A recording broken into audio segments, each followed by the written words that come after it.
And welcome to a public meeting of City of Corner Brook Council. Welcome, everyone. Let's get things rolling. We've got a few interesting items on the agenda tonight. Would someone like to move the approval of the agenda? So moved, Mr. Mayor. Thank you. I'll second, Mr. Mayor. Thank you. All those in favor? Aye. Aye. We got unanimous there. Contraminded? Carried.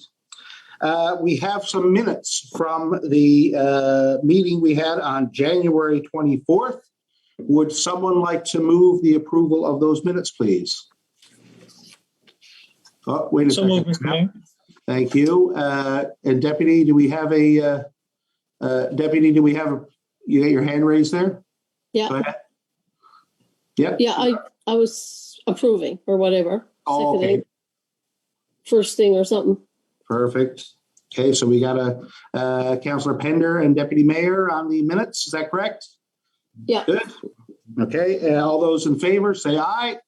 Aye. Contraminded? Carried. Okay, proclamations or business arising. Is there any business arising there? If so, raise your hand. I'm not sure that there's nothing there that's not covered.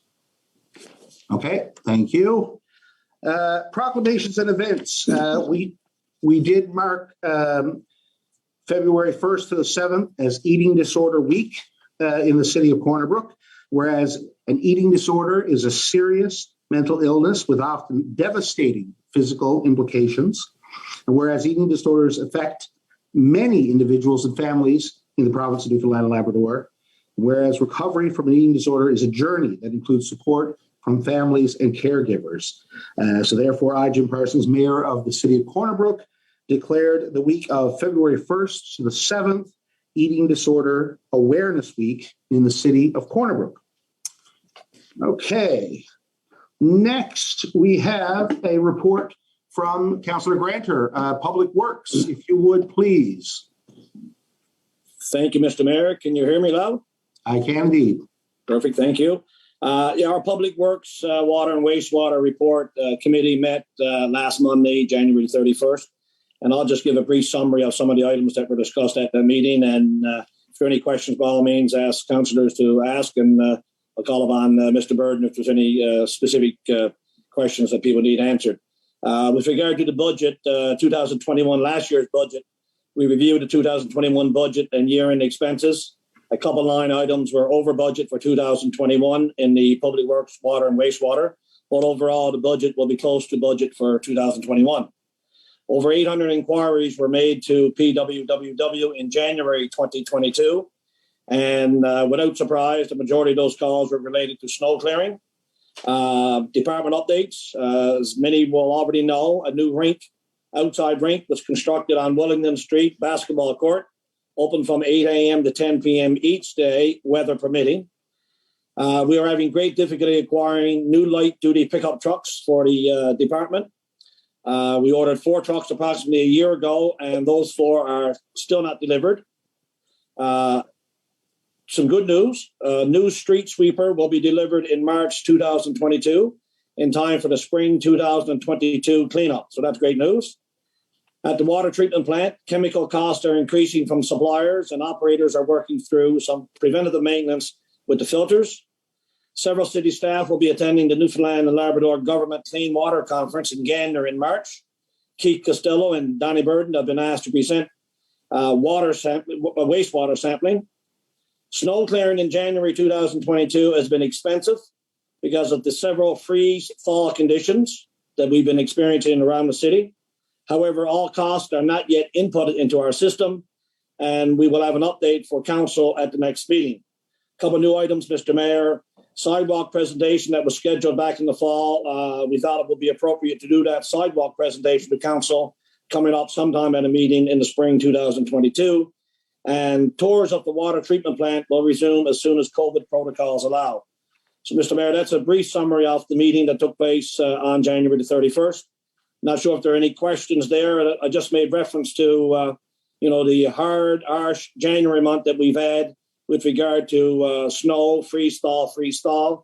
and that's put a lot of pressure on our snow clearing crews, our snow clearing equipment, our blowers, and all of the equipment and all of the staff. I'm not sure if Mr. Burden has anything else to add to these points or give an update on where we are with regard to widening up the streets around the city, where the snowblowers are, those kinds of things. So I just, besides taking questions, just pass over to Donnie if he wants to make a few comments. Mr. Burden, if I don't know if there's any messages you need to get out there. First thing is just a summary of January 2022. We received 198 millimeters of rain in January, and we received 142 centimeters of snow.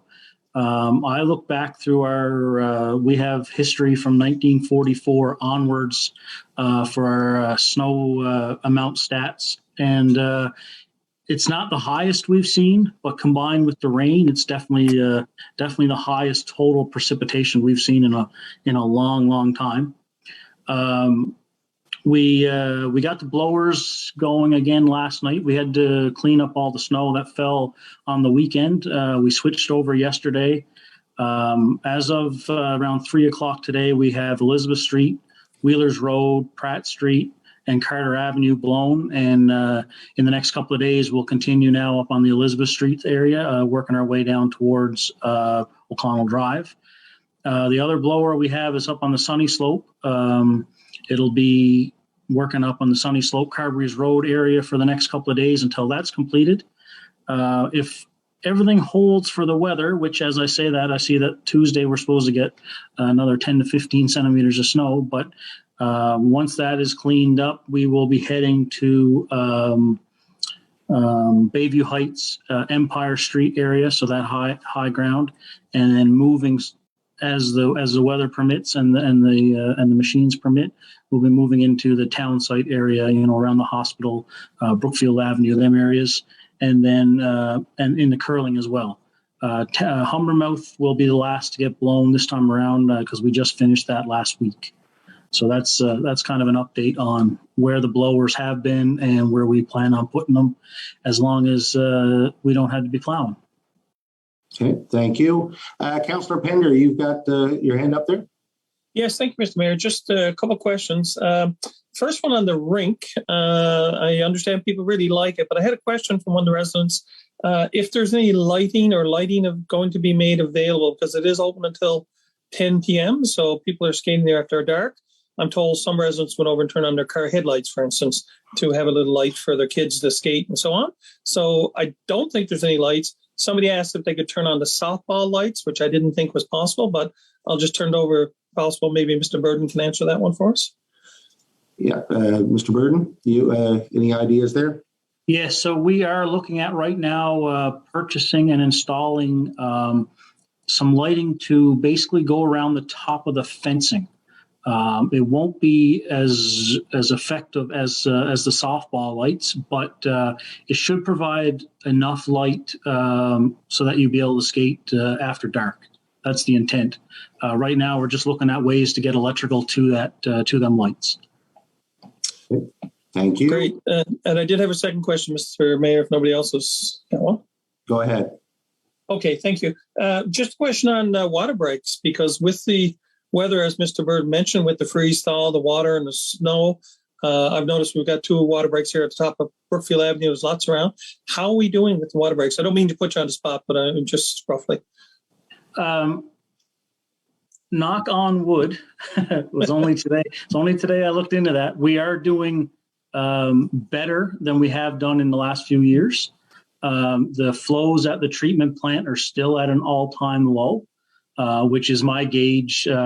There's probably a dozen spots out around the city now that have to be checked to ensure that it's runoff as opposed to our potable water. But knock on wood, we are in really good shape when it comes to breaks. Excellent. Thank you, Mr. Mayor. Thank you. And everyone, if you could please address the chair when you're asking questions. I've got to sometimes switch it over. So, and of course, just try to keep things as formal as we can. Next, any other questions before we move on? Okay, thank you very much. Next, we have an item, Councillor Pender, rent relief. Well, there you go. And as a result, Try that again, Councillor Pender. can you hear me now, sir? Gotcha. All right. As I was saying, we all know that we're still all dealing with COVID, and as a result, we're still following some of the orders issued by the Chief Medical Officer of Health. And as a result of that, in COVID-19, this means that Saltos and the Corner Brook Curling Club were no longer able to offer their regular programming in 20 and 21. During the similar situation, the city provided rent relief to the tenants for the periods of time they were unable to open and operate. So the monthly rent for Saltos is $2,425.91 or $78.26 per day. And the monthly rent for the Corner Brook Curling Club is $2,181.81 or $60.91 per day. The total amount of rental relief will be variable depending on when the respective tenant is once again able to open. So, Mr. Mayor, we have a motion before us to allow staff to work with those tenants to offset, as has been done in the past, the rent until the COVID restrictions are lifted. So I will make the motion. It is resolved to approve rent relief to Saltos and the Corner Brook Curling Club retroactive to December 20th, 2021, until the tenants are permitted to return to normal operations. I so move. Thank you.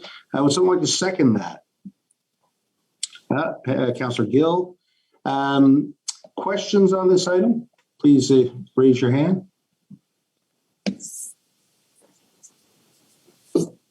Nothing?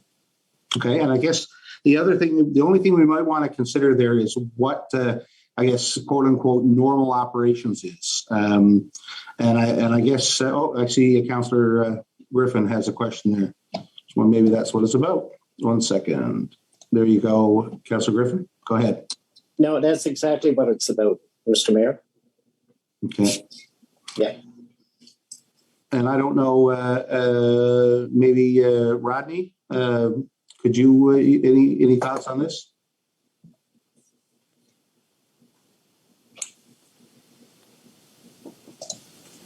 No, I don't have any thoughts, and we'll check it out next week or tomorrow. But no, that sounds like we can do that, right? So as the thing said, so as the RFD said. So yeah, well, I don't have any further comments. Okay, Councillor Gill, you got a question or comment? Oh, I'm unmuted. Thank you. I unmuted you. I have all the power here tonight. You have the power. Everyone. Mayor persons, yes. So I just want to take this opportunity to, I guess, re-emphasize my position that I've taken previously about the importance of us partnering with the people that are using our facilities. And I think this is great that we are giving them this break. But I also think that going forward, it's an opportunity for us to work with them to see if they can help us with our city programming, and we can work together so that we are not working at cross purposes. That's all I have to say. Thanks. Thank you. Any other questions? No, don't see any hands. Okay. Councillor Griffin, go ahead. I just to go back to what I mentioned earlier. Permitted to return to normal operations. Is that 100% capacity, or is that as long as as soon as they open, or at? I would like to get some clarification on that, if I could, please. Yeah, and I think I think in this case, it sounds like staff have to work it out a bit. I know, for example, that we don't know what these organizations are able to carry on with in terms of operations at this point. I personally am not that familiar with what the current order is in place with regard to their operations. So I think this is something staff has to do a little more digging on. But they need to get some council approval here before we even offer that up. So that's where I think it is, Councillor Griffin. Councillor Pender. Yeah, Mr. Mayor, just thinking about that. I mean, I understood you went through this last year, and so whatever was normal operations then when council provided relief, I would assume would be considered the same thing this year. So there is a history there. So I'm assuming staff will just go back. I know we're missing Mr. Park tonight because he would have the answers. I would suspect what was happening last year, but I would assume it's follow through whatever council did last year. We did a prorated type thing again, depending on their level of openness. I fear that curling may have suffered a more deep loss for their season this year. So again, that's where I think that the staff will have to touch base with the organizations to see exactly what the impact is here. Anyone else here? Any questions? Okay, let's take it to a vote. All those in favor, say aye. Aye. Contraminded? Carried. Thank you very much. Next, we have a very interesting, exciting development. Valley View Estates, public consultation for some zoning changes. Councillor Gill. Yeah, so this is the express purpose of this right now is for the public consultation portion. Just to give some background, the applicant, GDR Enterprise Limited, has submitted a subdivision proposal for a 50-unit mini home development located in the vicinity of O'Connell Drive and Hillards Road intersection. A proposed lot layout for the Valley View Estates development is available for us here, and I'm assuming it will be available online as well for our audience. And this site is immediately adjacent to an existing mobile home park. And so the principal purpose of the amendments are to allow council to consider approval of a series of interrelated rezonings on O'Connell Drive to permit a new 50-unit mini home subdivision referred to as Valley View Estates, which includes the public benefit of a new 50-stall gravel parking lot for the George Daddy Da Memorial Soccer Pitch, as well as some additional open space. So I gather that as a result of this new development, there will be additional amendments made to existing facilities. And proposed amendments will be advertised to satisfy public consultation requirements. And I guess the proposed resolution is the Corner Brook City Council resolved to authorize staff to carry out a public consultation process as per Section 14 of the Urban and Rural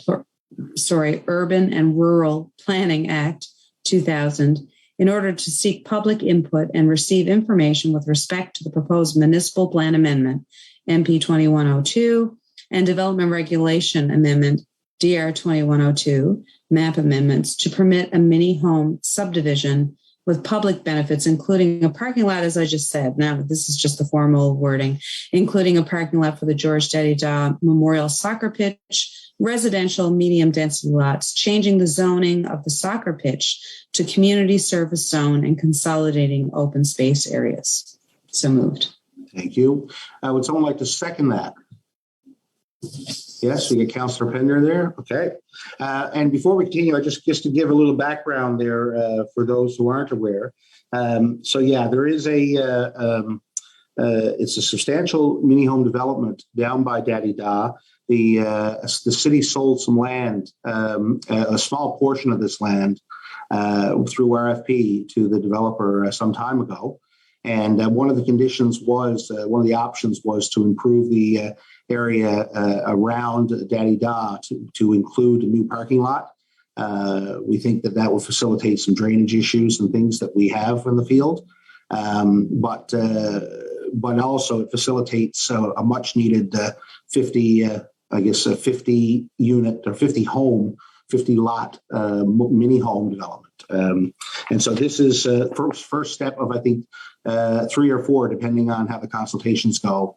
As many of you on council will be familiar with the process familiar with and have disdain for the process that we have to go through with IRPA. So any questions on this?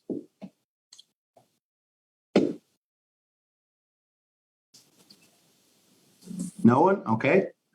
Okay. Well, no, sorry, Deputy Mayor, go ahead. So this is just for public consultation right now that we're voting on tonight, right? Yes, this is the first step for multiple steps. So it goes through consultation here.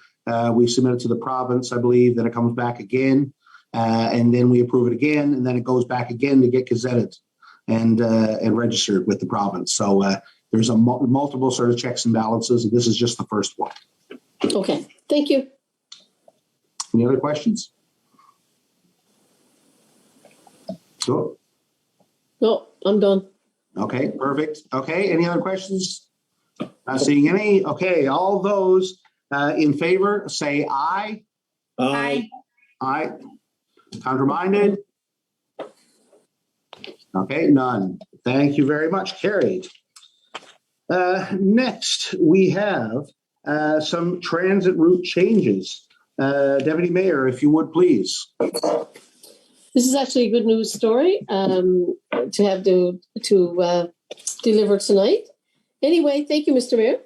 The Transit Study and System Design August 2021 report completed by Dillon Consulting recommended that Route 2 be modified such that Cornerbrook Transit will be able to provide service to the new long-term care and the new hospital. The original change was to remove part of the Wheelers Road route in order to make up the time necessary to reroute to the new hospital complex. Staff met with the transit contractor, Murphy Brothers, to determine if the proposed route change could be accomplished without major impacts to the current service. After driving the proposed route several times and speaking to the transit owners, it was determined that an adjustment to the route, as shown in Figure 1, would address grade issues. For example, in the winter months, it would maintain the current stop along Wheelers Road, which would otherwise have been had to be relocated. Any change to the transit route will impact current riders. However, staff and the transit operator feel that the modification, Figure 1, will impact the fewer riders and achieve the goal of providing service to the long-term care and the hospital area. The most significant change to Route 2 will be that the route will no longer service the long-term care on University Drive. However, Route 1 will continue to service the facility. Another impact will be that the students at Grenfell campus will be required to catch the Route 2 bus further down the University Drive, use the existing stop at Corporal Pinkston Drive, or catch Route 1 bus at the existing bus shelter stop on University Drive. These changes will be specifically communicated to the impacted riders at these locations, and any adjustment to the stops or shelters location that may be required will be completed in the spring and summer routes. The change to Route 2 is expected to take upwards to a month to implement, as the transit maps and schedules will have to be modified, public information packages regarding the changes will be developed, and the new schedule and maps will have to be reprinted and distributed. Staff will notify council when the changes are ready to be implemented. Thank you. Are there any questions? That's just information, right? Information purposes only? That's right. Are there any questions on this? Yeah, okay, we got Councillor Gill. Go ahead. Oh, thank you. I just wanted to make everyone aware that after I had a conversation with Darren today about the changes to the bus route, I thought it would be appropriate just to give the GCSU at Grenfell a heads up that the bus stop would be moving. So I did go ahead and do that. And especially given the fact that we've invited them to be members of our subcommittee, our transportation subcommittee for the Community Partners Committee. So I did go ahead and let them know that we would be doing this tonight in advance. Okay, thank you. Councillor Pender. Yes, thank you, Mr. Mayor. Just looking at the map, I just had a question. Looking at Route 2 as proposed with the changes, maybe it's not being shown clearly, but it shows that once it comes Pratt Street and then to the end of Wheelers Road, the stop is going to be somewhere around the set of lights at the end of, I guess, Wheelers Road and Corporal Pinkston. Is that correct? Because that's a fair distance for anybody has any mobility issues, especially in winter, to walk. I guess you have to walk down Lewin Parkway and in through the set of lights and around the new hospital construction site into the long-term care. So, is that as close as we can get? Is it not possible to get to the long-term care site? Mr. Charters? Through you, Mr. Mayor. Yes, that is correct. We would have loved to have been able to get right up into the complex. You'll notice with transit systems, timing is everything. We were not able to make up the appropriate time to be able to get up into the complex. So the best we can do is have a stop at the intersection as indicated on figure 1.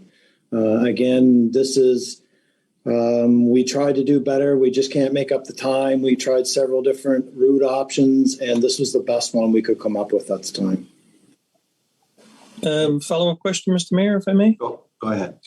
Yeah, no, just looking at where the stop is, I believe originally there was or is intention for a road to be on the back there off Pratt. If that's going ahead, maybe that's a route for people to be able to get into, I guess, once it's constructed. Is that maybe the intent? Yeah, Mr. Charters? Through Mr. Mayor, yes, that's exactly the intent. There will be a full intersection there when the hospital does open. So that would be the most direct route up into the complex, yes. Okay, and final question, Mr. Mayor. So will we be putting a shelter there at some point, or will it just be a stop?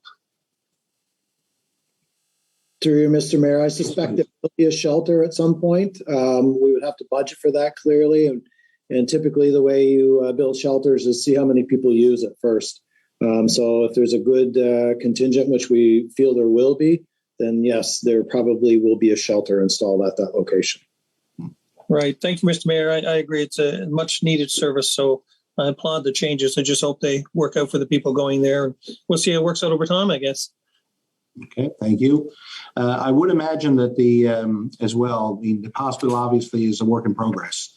And I would suspect that, again, as that development progresses and gets closer to completion, the traffic patterns are going to change quite a bit. So at that point, I'm sure that we'll have to reconsider some of our routes more generally anyway. But I guess for the time being, we have to accommodate this newfound traffic for sure. Deputy Mayor, go ahead. Oh. Yes. There you go. Got me? Yeah. Am I on? You're on. Okay. I guess I have a couple of questions on this, Mr. Mayor. This is a request that came, I guess, from long-term care from the long-term care and palliative care to people visiting. Obviously, they want it. What is the approximate distance from the stop to the long-term care? Mr. Charters? Mr. Charters is now measuring it. I know, Mr. Charters, I always ask these questions, don't I?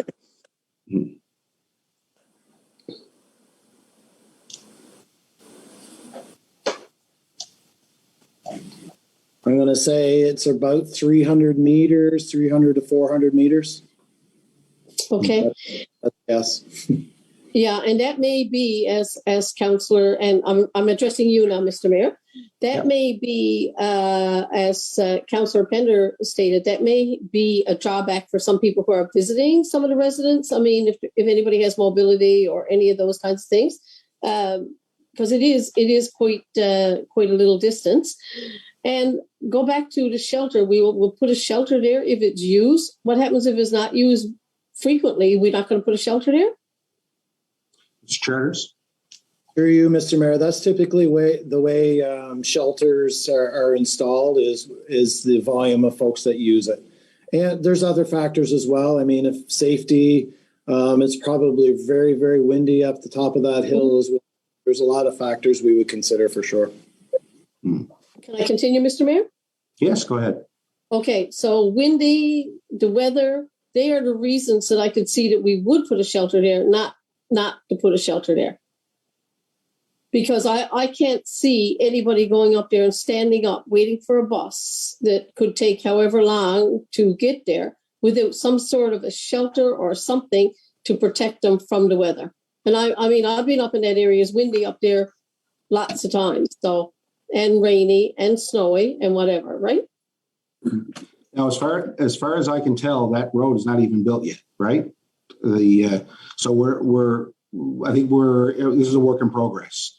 So right now, there's no direct way I could tell to get to long-term care from via that road. So I would imagine these things are going to have to change and evolve rather quickly once the hospital gets built.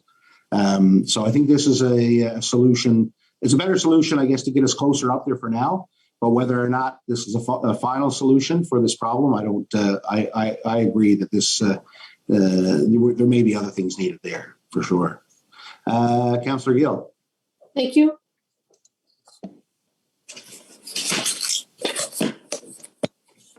This obviously is a work in progress. So we're trying to make things go.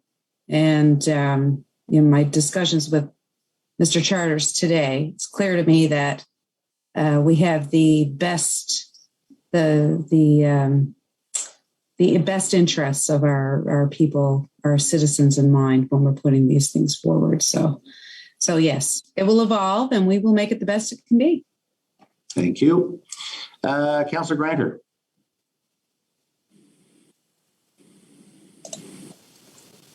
I'll unmute you.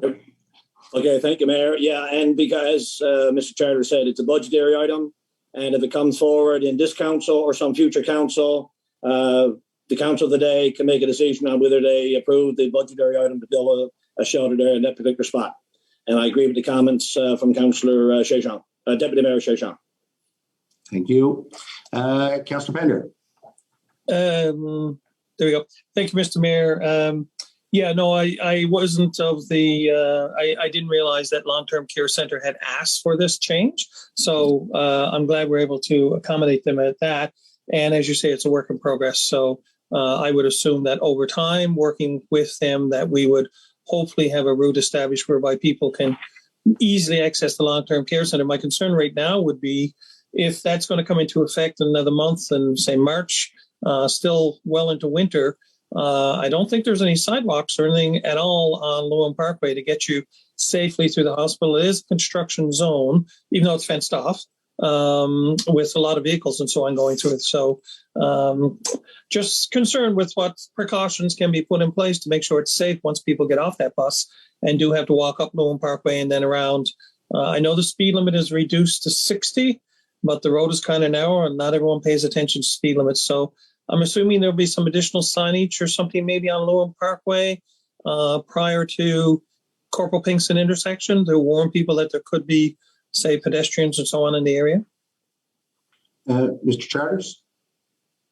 We will absolutely take a look at enhancing any safety of the stops. The last thing you want is to have an unsafe stop. We'll also work with the folks at long-term care to help develop a solution. I don't have an answer specifically what signage would be installed or how they would get there, but we will definitely do our best to make it as safe as possible. Again, this is a start in the right direction. This will not be a fully developed stop route at the outset, but we will absolutely work towards that goal. All right. Thank you, Mr. Mayor. Thank you. Okay, let's move along. Another transit-related issue, Councillor Keeping, hotspot parking, transit, and taxi app pilot.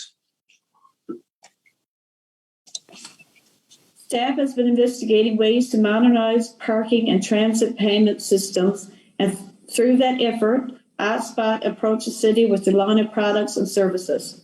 hotspot provides an integrated product for parking, transit, and taxis, saving the city money and administration effort, improving services, and creating a better overall citizen experience.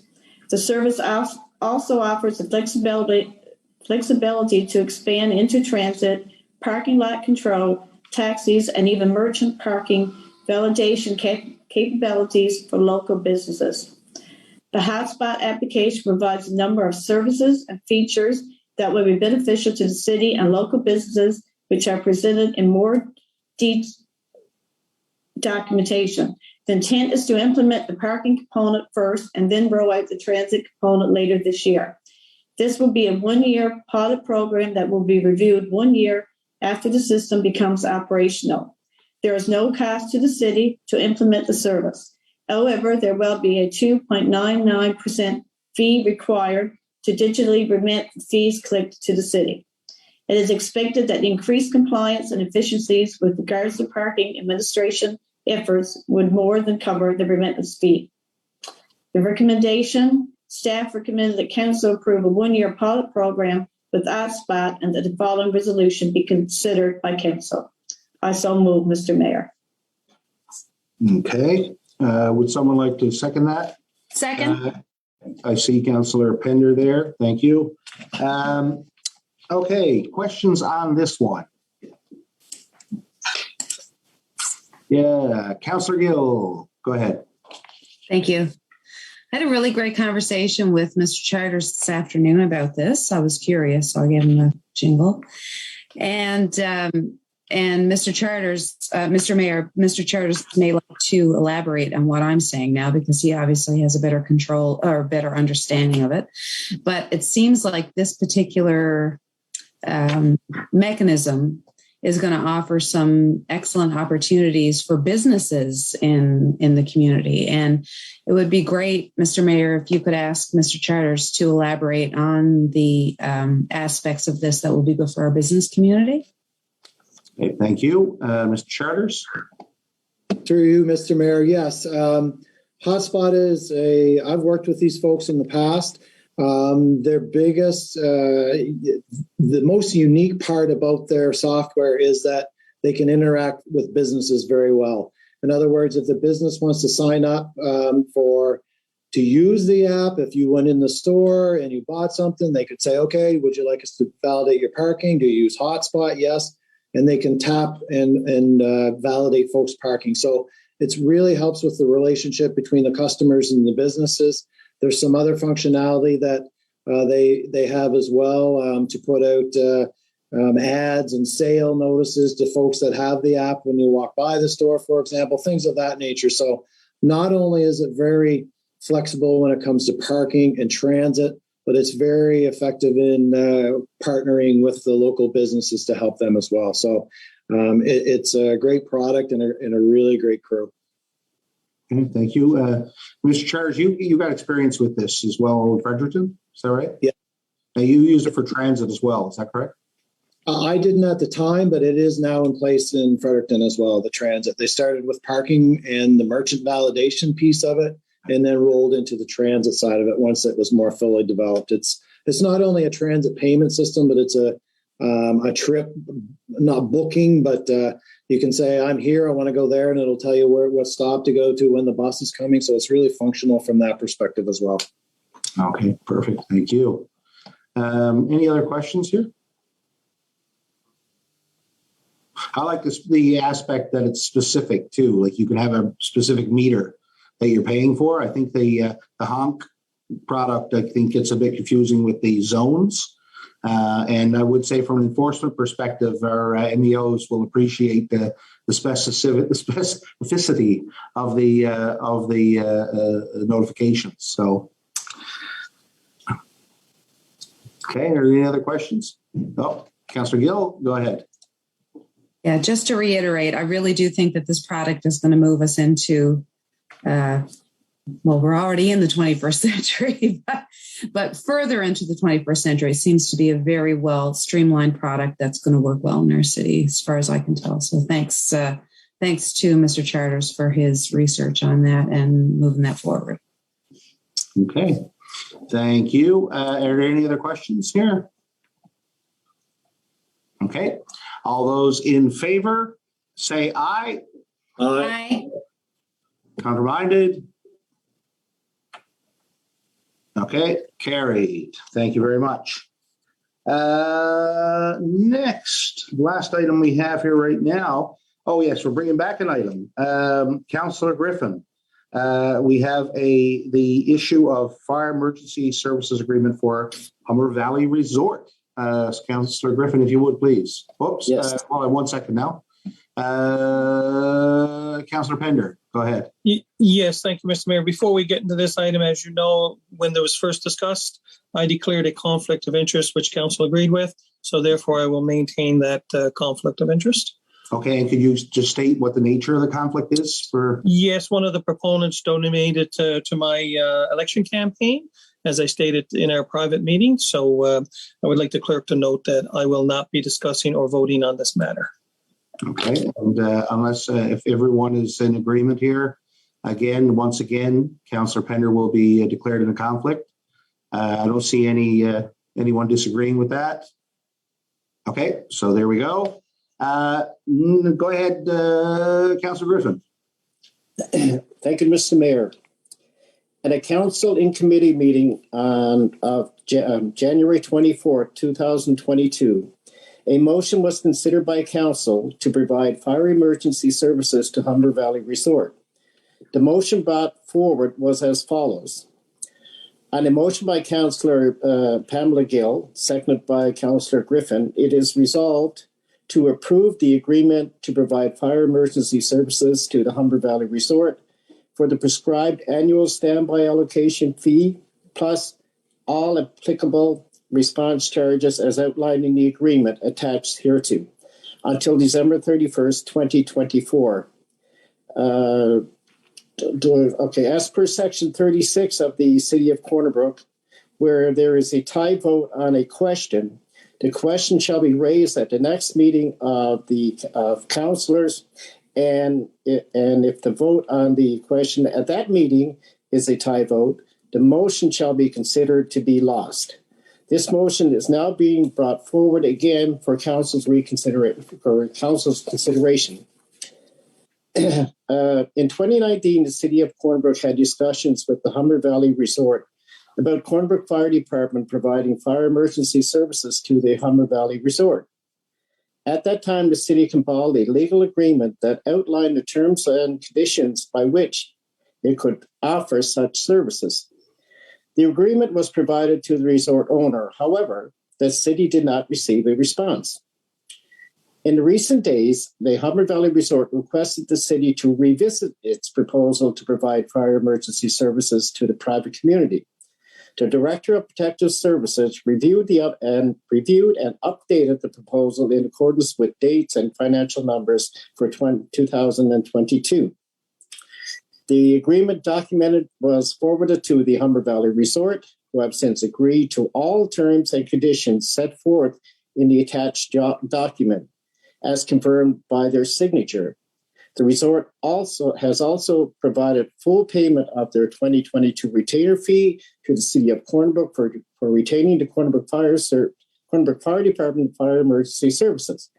That said, be it resolved that the City of Corner Brook approve the agreement to provide fire and emergency services to Humber Valley Resort for the prescribed annual standby allocation fee plus all applicable response charges as outlined in the agreement until December 31st, 2024. I so move. Thank you. Would someone like to second that? Second. Seconded. Councillor Gill, thank you. Okay, questions or comments on this item?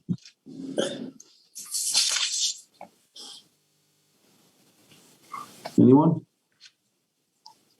No, Councillor Gill, go ahead.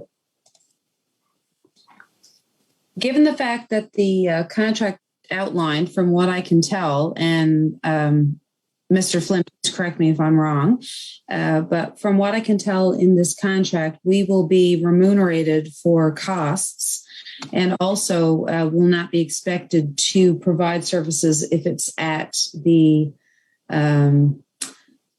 what's the word I'm looking for? If it's going to negatively impact our own services in the city. And so therefore, I don't see any reason why we wouldn't approve this. I think it's a good regional neighbor thing to do. and hopefully we can help alleviate circumstances that have happened in the past where people in that area have lost property, and we can be good citizens and help them. Thank you. Thank you, Mr. Flynn. Yeah, I guess regarding that, the question there about the providing backup. Yes, we've had several clauses there in that agreement that allows Corner Brook to back out and give priority to Corner Brook at any time. If we don't have the resources, or if the weather conditions are such that it would threaten the safety of our firefighters traveling the highway, all those factors are included in the agreement and give us a out, I guess, for lack of a better word. But yeah.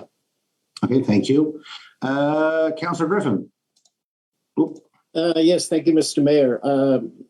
My thought on this is we're doing it now anyway.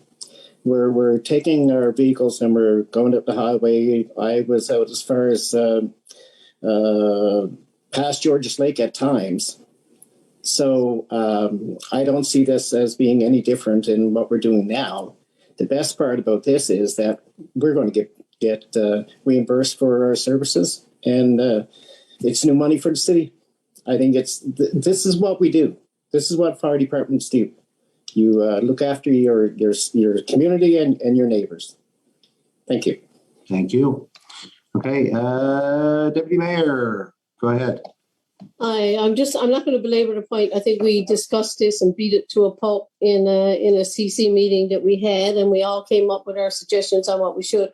Just a couple of questions, I guess, to follow up on Mr. Mayor and the two councillors who just spoke in favor of it. I guess we can prepare all we want to, and we can say that we're not going to go up if the weather is bad or whatever. But what I want to know, what would happen if we're trying to fight a fire up in Humber Valley Resort, or up in Humber Valley Resort, and we have a call to the city within the city that there's a big fire in our city?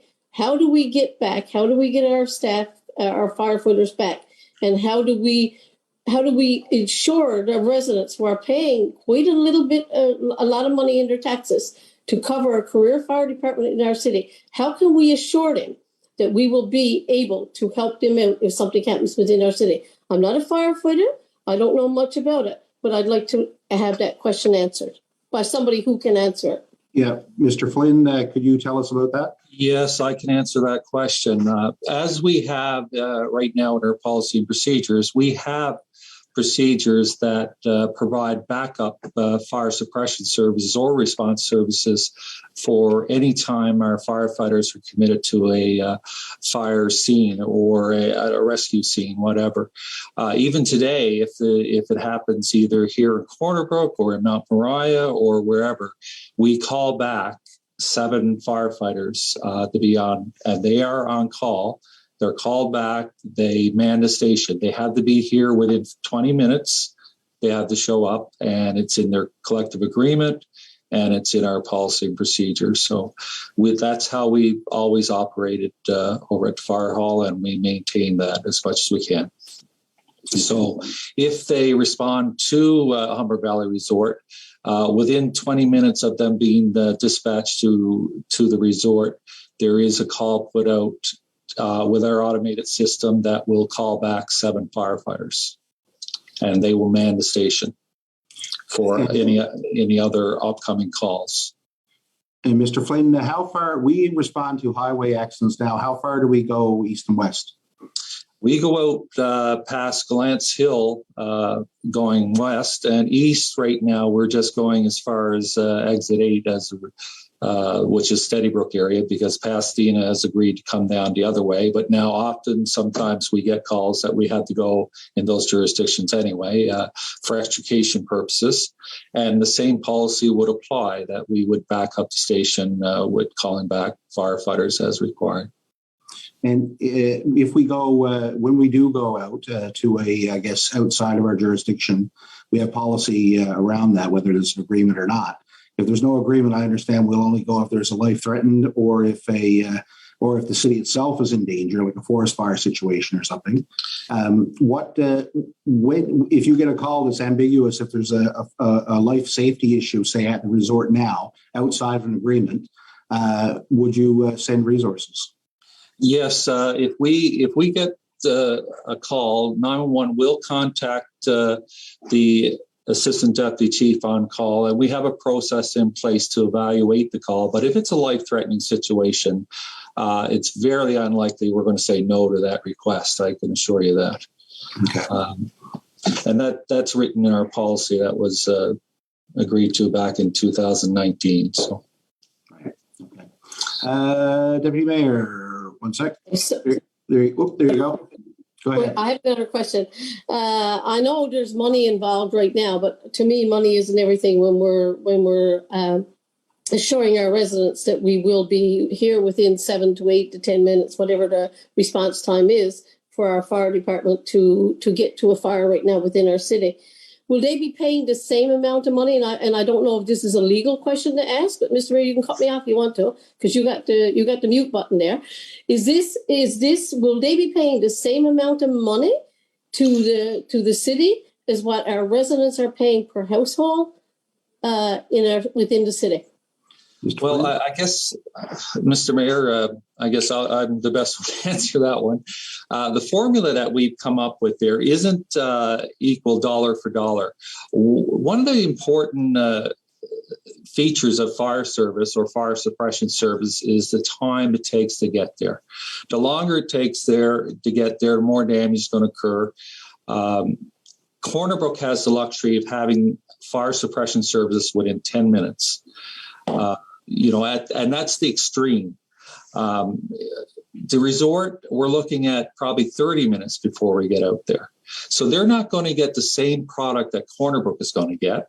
So based on that, we've looked at the product that the resort's going to get is going to be 1/3 of what Corner Brook is going to get. So we've worked out the formula accordingly. So if Corner Brook residents pay $4.30 per household and business here in the city, we charge resort 1/3 of that as a retainer fee. That's paid annually.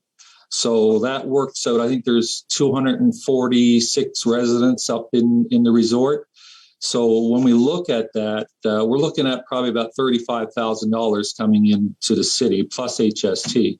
But the other feature that the agreement has that Corner Brook isn't, or Corner Brook residents aren't responsible for, is payment of response services. We don't bill our citizens when we respond to a house fire or a rescue within city limits. But if we go outside, and included in the resort agreement is that all costs associated with that response, including fuel, if we damage equipment while we're there, that's all recoverable under this agreement. So it works out very well for the fire department. Thank you.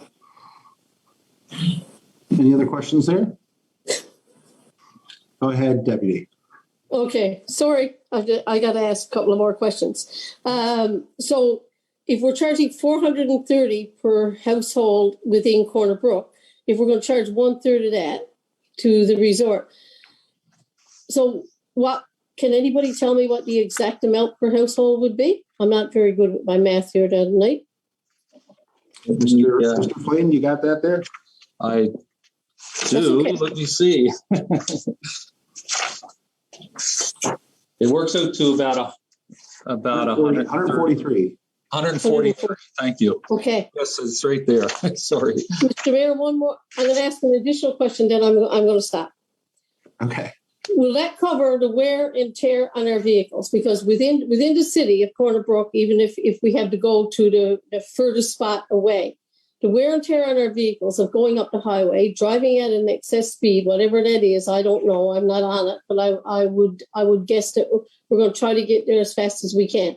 Will that amount of money cover the wear and tear on the vehicles that we got now? Because we do know that we have some of our vehicles at the fire department that probably need to be replaced or getting up in age or whatever. I mean, that's a comment, that's a question. And I guess an observation that I'll make based on the fact that we talk about this every budget year, like what vehicles do we have? How much wear and tear on them? How much more service life can we get out of them? So what I'd like to know is, will that amount of money just barely cover that? Or and I guess there's probably no way to say it. And will it cover everything? The $35,000 that we're going to get seems to me like a drop in the bucket, but I don't know. I'm making a comment now, Mr. Mayor. Okay. Well, Mr. Mayor, if I can answer that question. Go ahead. In the last 10 years, I guess we've been called to the resort, I think, 2 times, or the last 6 years since I've been here, we've been called 2 times. At both occasions, I denied the response, basically because there wasn't a life-threatening situation, but there was extensive property damage, no doubt about it. One response or 2 responses in the span of 6 years up the highway is a very minimal wear and tear in the vehicle. And the thing is, we respond, I think in 2021, we've done 22 out of jurisdiction responses along our highway, either as, out to Glance Hill for motor vehicle accidents, up into almost up to Pasadena for vehicle extrication calls. We do this anyway. So as far as wear and tear goes, and one other thing I got to mention too is one of our vehicles are actually provincially funded. The Rescue One, for instance, the government gave us almost over $300,000 towards that vehicle to do these highway responses. And added to that, our ladder that we have right now is a regional response ladder. So these vehicles are committed to highway responses or out of jurisdiction responses, regardless of what we decide here tonight. These are already committed. So as far as wear and tear goes, very minimum. And I think we'll be in the black on this one without too much difficulty.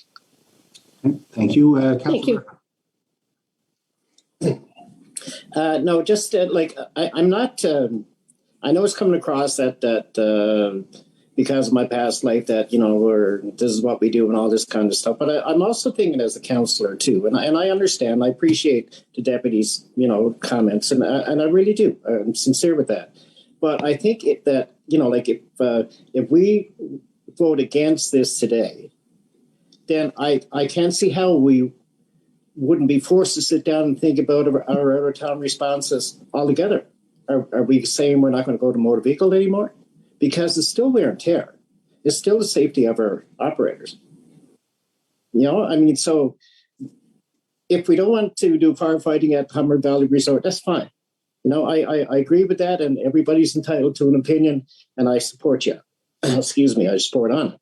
But my thing is that if we're going to say it's wear and tear, if we're going to say it's safety, then we can't just apply that to Humber Valley.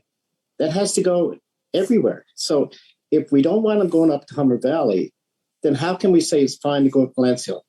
That's all. Whether we approve this or not, I'm okay with it. But I just think we need to look at it, the whole package. Thank you. Thank you. Councillor Gill. Thank you. And thank you, Councillor Griffin. I agree with everything you just said. I also think that if we are going to profess ourselves to be a service hub for Western Newfoundland in all regards, then any opportunity we have to build on our ability to provide services, especially if it's cost recovery, as our staff have demonstrated, then I think it behooves us to act in a leading manner in the region to actually step up and be the regional service hub that we are professing ourselves to be. Thanks. Thank you. And and I think this is very timely, considering I guess we're getting into the regionalism factor is coming into play very soon, it seems. And we're not sure exactly at this point how that's going to work out for Corner Brook, but it does seem that we'll have an option to be buyers or sellers of services to the region. And I think that where possible, we want to be in control of what we're providing our residents. I think the deputy brings up a good point about cost to taxpayers. this actually lowers the cost for taxpayers. We pay approximately $4 million to have a professional fire department, which is the envy of departments around the province, and without diminishing their capabilities, because as we've heard from, I guess, Councillor Griffin, an experienced retired firefighter himself, and from Mr. Flynn, this is not a concern from a backfilling perspective. It's something we do already. So given that, given the costs, given the fact that we're going to have about a $40,000 standby fee, which is on top of any call-out costs, and our call-out costs are very generous, it seems, to more than cover the costs for our firefighters that are brought in with overtime. Then again, I'm looking at this. I don't necessarily want to do any favors for unincorporated areas. I think everyone has to provide their fair share in this case. But in this case, if the city of Corner Brook can do better out of that arrangement, I think we have to again help fund and maintain our professional fire department. And that's it's a cold, hard thing for me. It's sort of heartless. I'm not really about doing favors. Councillor Gill mentioned about doing being a good citizen or a good neighbor. That's nice, but ultimately our responsibility lies with the citizens of Corner Brook. And in this case, I think this is in the interest. Councillor Griffin? No, just my final thing on this. And I think we need to keep in mind, too, that we keep thinking of calling the ship back as an issue if we go outside of our jurisdiction. But actually, like if we have a working fire in Curling area, Humbermouth area, or whatever, so when the trucks leave, there's nobody in the station. When the trucks go where they go and they find out, set up what they got, and then they will call back and say, call in the off shift. That window there of the ship coming in is going to be the same if they're going to a house fire in Curling, or if they're going to a motor vehicle accident up to Glance, or if they're going to a house fire up to Humber Valley. You understand what I'm saying? Like that gap is there. When the call comes in, when they set up, they can't leave. So then you call in the off shift. So that time between that happening, the city's not protected. So but that's just the nature of the business. Thank you. Thank you. Any other questions or comments on this? Okay. Let's take it to a vote. All those in favor say aye. Aye. Aye. Against? Aye. And tied. Motion is defeated. Okay. Thank you all very much. That's the end of our agenda here. I would add that if you haven't seen it already, to drop down to City Hall outside, we have a wonderful ice sculpture. Compliments, I think, it's a Heritage Canada initiative, but Go Western, the DMO here, and Carnival Committee put this wonderful initiative together. And it looks brilliant. And I think on the 11th, there's going to be an opportunity to vote for it in a national competition. So Corner Brook is our provincial representative in this national competition. So you'll see some information on that flowing through shortly. So that being the end of the agenda, I will bid you all goodbye, and we'll see you all soon. Thank you very much. Good night.